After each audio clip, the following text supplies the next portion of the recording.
Okay lang, ma'am. Yun ang namin, ma'am. Trabaho, part ng trabaho.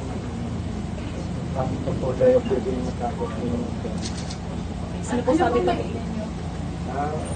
Supportive naman mga family namin kasi intindihan naman yung servisyo namin. Bago naman namin sila ng asawa, ang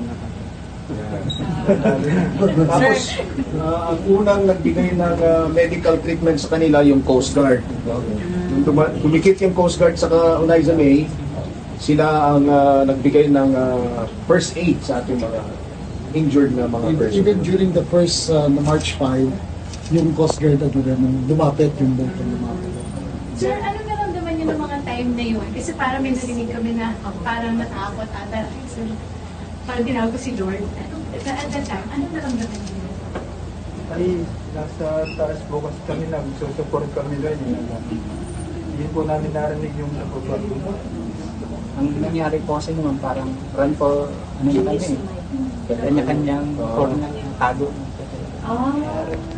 May nag-iwahiwalay na kami kasi may buga rito, may buga rito, kaya talaga.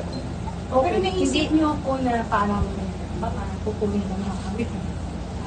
Tuloy po na naramdam namin.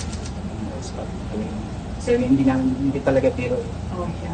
Hindi na bago sa inyo to, pero would you say na yun na yung the worst na Opo. experience? Okay. Sige. So, magpagaling kayo ha. Salamat, sir. Huwag kayong mawalan ng pag-asa.